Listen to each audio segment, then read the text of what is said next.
예, 오늘 주시는 하나님의 말씀은 신약성경 로마서 8장 31절, 32절 두 구절입니다. 할렐루야. 예, 오늘부터 30회에 걸쳐서 성경에서 얻은 30개의 명약이라는 그런 주제로 하나님의 말씀을 살펴보도록 하겠습니다. 하나님 말씀은 우리에게 놀랍도록 작용을 하시죠. 하나님 말씀은 살았고 운동력이 있습니다. 그냥 우리가 흘려보낼 그런 교훈이 아니라 그 말씀이 실제로 우리 속에 작용을 해요. 어떤 자에겐 그것이 칼처럼 작용을 하고 어떤 사람에게 그것이 불처럼 작용하고 어떤 사람에겐 그것이 치료하는 약처럼 작용하고 우리가 하나님의 말씀을 모르기 때문에 보게 되는 손해가 한두 가지가 아닙니다. 그래서 이 말씀들은 실제로 우리의 삶 속에 이 30가지의 말씀은 구체적으로 작용을 하는 말씀입니다. 그래서 이 말씀이 어떻게 우리 속에 작용하게 되는지는 여러분들의 믿음에 달렸는데 이 말씀을 통해서 우리의 그 내면을 치료하고 마음의 상처나 아픔이나 고통 그리고 두려움, 절망 혹은 우울한 것들 이런 모든 것들이 이 말씀을 통해서 회복되고 치료받는 이런 역사가 있기를 바랍니다. 그 근대 초기에 이상한 일들이 있었어요. 외과술이 발전을 하면서 의사들이 메스를 들고 서양에서 얘기죠. 환자들을 치료하기 시작을 했어요. 간단하게 수술을 했단 말이에요. 혹이 있으면 혹을 제거하고 또 그 안에 그 신체 장부에 파열이 있으면 뭐 꼬매기도 하고 그러니까 인간의 그 내면을 이렇게 해부학이 발전하면서 배를 가르기도 하고 상처를 꼬매기도 하고 장기를 떼어내기도 하고 뭐 붙이기도 하고 하면서 그 외과술이 발전을 했어요. 그러면서 전쟁이 일어났죠. 세계대전이 일어나면서 총상 환자들이 많고 또 이렇게 외상 환자들이 많이 생겼어요. 근데 이상하게도 수술을 마치고 난 다음에 얼마간은 환자들이 살아나고 회복이 되는 듯 하다가 환자들이 간단한 수술을 받고도 막 죽는 거예요. 그래갖고는 연구를 하기 시작을 했습니다. 근데 놀랍게도 그 사람들을 죽게 만든 것은 그가 입은 상처나 총상이나 이런 것이 아니라 사실은 의사들 때문에 죽은 거예요. 환자들이 살려고 의사에게 자기 몸을 보였는데 오히려 의사가 그 환자들을 죽이는 꼴이 되었어요. 왜 그러느냐 하면 의사들이 그때는 몰랐던 것이 있었어요. 의사들도 무지하다고요. 뭘 몰랐느냐. 현미경이 쓰이게 되면서 미생물학이 발전하게 되었거든요. 그러니까 의사들은 그때까지는 미생물이라는 것을 몰랐어요. 그냥 상처만 치료하면 되는 줄 알았는데 그 미생물들이 있어서 세균들이 감염이 돼가지고 사람이 세균에 감염돼서 바이러스에 감염돼서 죽는 것이었어요. 그러니까 A라는 사람을 수술했던 그 수술칼을 가지고 B라는 사람을 수술하다 보니까 A라는 사람에게 감염시켰던 그 세균이 B라는 사람에게 옮겨가지고 작은 상처고 수술인데도 그를 감염시켜서 죽여버린 것이죠. 그래가지고는 초창기에 수술 후에 사람들이 죽는 일들이 참 많이 있었습니다. 마찬가지로 하나님께서는 우리를 치료하시고 고쳐주시고 회복시켜 주시는 하나님의 생명의 말씀을 우리에게 주셨는데 우리 인간들이 그걸 모르니까 그걸 잘 몰라서 말씀을 옆에 두고도 살리는 말씀을 옆에 두고도 우리는 죽는 인생을 살아간다는 말이죠.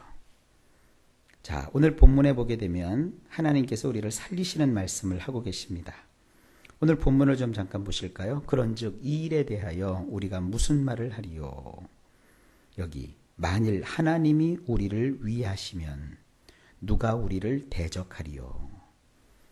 하나님이 우리를 위하시면 누가 우리를 대적하리요. 여기서 위하시면이라는 단어는요, 어떤 뜻이냐면 우리 편에 서다라는 뜻이에요. 하나님이 우리 편에 서주신단 말이에요. 하나님이 우리의 자리로 내려오셨고 하나님이 우리의 입장이 되어주셔서 함께 하신다는 거예요. 만일 이것이 사실이라면 누가 우리를 대적하리요. 이 대적이라는 말은요, 뭐 이렇게 맞서서 싸운다라는 뜻보다는 아래 방향을 향하여서 움직인다는 뜻이에요. 그러니까 우리가 마음이 위를 향해서 나아가고 앞을 향해서 가야 되는데 마음이 밑으로 땅으로 꺼져버린다고요. 그걸 우리는 뭐라고 표현합니까? 낙심했다 그러죠. 절망했다 그러죠. 그리고 실망했다 그러죠. 요즘 또 흔히 쓰는 말로는 우울해졌다 그러죠. 우리가 우울해지고 낙심하게 되고 낭망하게 되고 절망하게 되는 등 이와 같은 부정적인 개념을 여기서는 이 대적이라고 우리 성경은 번역하고 있는 거예요. 우리가 실망할 것이 없고 낙심할 것이 없고 우울해질 것도 없고 절망해질 것도 없는 이유는 뭐냐 하면 하나님이 우리 편이 되어주신다는 사실을 확신할 때 우리는 그렇게 할 필요가 없는 거예요. 어떠세요? 여러분 절망하고 좌절하고 낙심하고 의기소침해지고 마음에 우울하고 참 힘들고 견디기 어려운 그와 같은 처지 앞에서 옴짝달싹 못한다고 생각하십니까? 그건 우리가 무지하기 때문이에요. 기억하십시오. 성경은 하나님이 우리 편이 되어 주신대요. 우리가 삶에서 용기를 잃지 말아야 될 이유는 하나님이 우리 편이 되어 주시기 때문입니다. 우리 편이신 하나님은 우리를 어떻게 하세요? 사랑하세요. 이걸 잊지 마세요. 어떤 처지에 있든지 절대로 이 말씀의 지시에서 여러분 벗어나지 마십시오. 하나님은 우리 편이 되어 주십니다. 그럼 우리 편이신 하나님은 우리를 위해서 무엇을 해주셨느냐? 오늘 성경은 그렇게 말하죠. 자기 아들을 아끼지 아니하시고 자기 아들을 아끼지 아니하셨대요. 그래서 우리 모든 사람을 위하여 내어주시니 라고 표현하고 있습니다. 하나님은 우리 편이 되어주셔서 무엇을 행하셨느냐 하면 하나님의 아들, 이 하나님의 자기 아들을 우리말로 표현하면 뭡니까? 친아들, 자기의 친아들을 아끼지 않고 내어주셨어요. 여기서 이 내어주다라는 말은요, 어떤 뜻이냐면 선물을 주신다라는 뜻이에요. 예수님을 우리에게 하나님은 선물로 주셨어요. 우리가 뭘 잘해서 주시는 것이 아닙니다. 하나님께서 우리에게 먼저 아들을 내어주셨어요. 그런데 그 아들만 주신 것이 아닙니다. 성경은 이렇게 말하죠. 자기 아들을 아끼지 아니하시고 우리 모든 사람을 위하여 내주시니가 어찌 그 아들과 함께 모든 것을 우리에게 주시지 아니하겠느냐. 하나님이 우리에게 주시는 것은 뭡니까? 모든 것을 주세요. 모든 것. 여기서 이 준다라는 표현은요, 어떤 뜻이냐? 기쁜 마음으로 주는 것을 뜻해요. 공짜로 주는 것을 뜻해요. 은혜로 주는 것을 뜻해요. 옛다 가져라. 실어서 주는 것이 아닙니다. 여기 원문으로 이렇게 성경을 보게 되면 이런 뜻들이 확 와서 닿아요. 하나님은 우리에게 주시되 모든 것을 주시고 모든 것을 주시되 어떤 마음으로 주시느냐? 기쁜 마음으로 주세요. 하나님은요, 여러분에게 우리에게 뭘 주시는데 기쁜 마음으로 주신다고요. 그리고 주시고도 뒤끝이 있는 분이 아니세요. 그냥 공짜로 주세요. 그리고 하나님은 은혜로 주세요. 은혜라고 하는 것이 뭐냐 하면 받을 만한 자격이 없는 자에게 주시는 거예요. 받았다고 해도 갚을 능력도 없는데도 주시는 거예요. 이런 걸 하나님께서는 우리에게 허락해 주시는 겁니다. 하나님은 나의 부족, 나의 우울, 나의 가난, 나의 낭패, 나의 실패보다도 훨씬 크신 분이세요. 그래서 하나님이 다 주십니다. 그것도 공짜로 주시고 기쁜 마음으로 주십니다. 오늘 이 말씀 속에서 우리가 얻을 수 있는 교훈이 뭡니까? 하나님은 오늘 나의 기분이나 나의 판단과 관계없이 내일 좋은 것을 주시는 분이세요. 여러분의 기분을 의지하지 마세요. 하나님 말씀을 의지하세요. 여러분의 판단을 의지하지 마세요. 인간은 자꾸 판단해요. 그 테레비 드라마, 테레비 프로그램 중에서 제가 이게 어디서 본 건지 모르겠지만 인터넷에서 본 건데 뭐 신의 한수인가 하는 프로그램이 있더라고요. 거기 보면 참 웃기더라고요. 거기 점쟁이도 나와서 뭐 얘기를 해요. 그 출연자들이 점쟁이 얘기를 우리가 들어서는 안 되는데 그 예수 믿는 출연자들도 그 돈 몇 푼 벌겠다고 거기 앉아갖고 점쟁이가 하는 말을 막 벌쩍벌쩍 듣고 좋아해요. 그래서 제가 그걸 보면서 야, 저거 예수 믿는 사람들도 저런 얘기들에 혹하겠다. 그건 인간의 생각들이고 인간의 판단들이거든요. 뭐 예를 들어서 그 점쟁이가 뭐 손금 얘기하고 또 점쟁이가 무슨 뭐 얼굴 주름 얘기하고 또 뭐 어떻고 이게 다 맞는 거라고 얘기하니까 사람들이 텔레비를 보면서 그것이 옳은 줄 알아요. 아닙니다. 그런 걸 가려가며 따졌던 우리 선조들이 결국은 망했어요. 못 살았어요.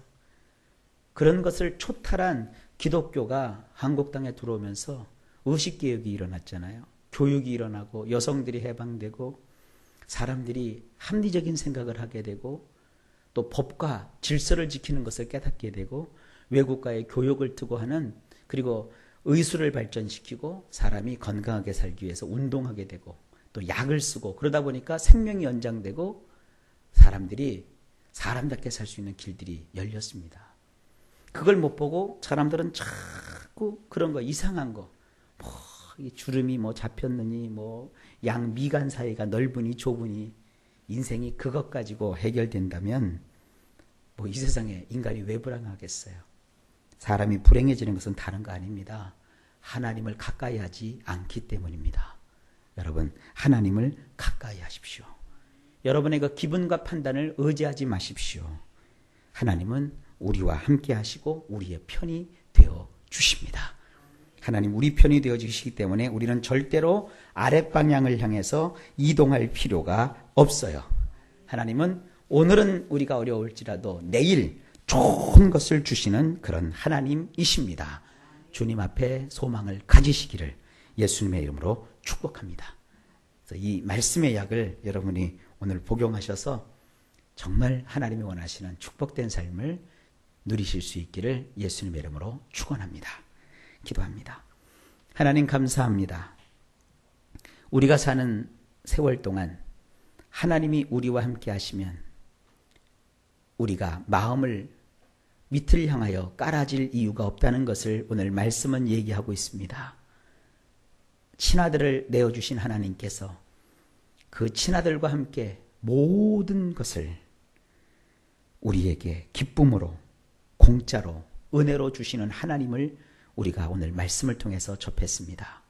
우리 각자의 삶에도 우리 하나님께서 좋은 것을 주실 줄로 믿습니다. 내가 가진 문제, 내가 가진 이 아픔, 내가 가진 어려움보다 훨씬 크신 하나님을 우리가 믿습니다. 우리가 주님을 의지합니다. 내 능력과 기분을 의지하지 않습니다. 하나님 역사해 주시옵소서. 우리 성도들이 오늘도 용기를 백배하여 하나님이 함께 하시고 내 편이 되어 주신다는 확신을 가지고 이 세상에서 이기는 삶을 살게 하여 주옵소서. 내면의 아픔과 마음의 절망과 또 괴로움들을 이 믿음으로 다 떨쳐내고 이기는 역사가 있도록 인도해 주시옵소서. 우리 구주 예수님의 이름으로 간절히 기도하옵나이다.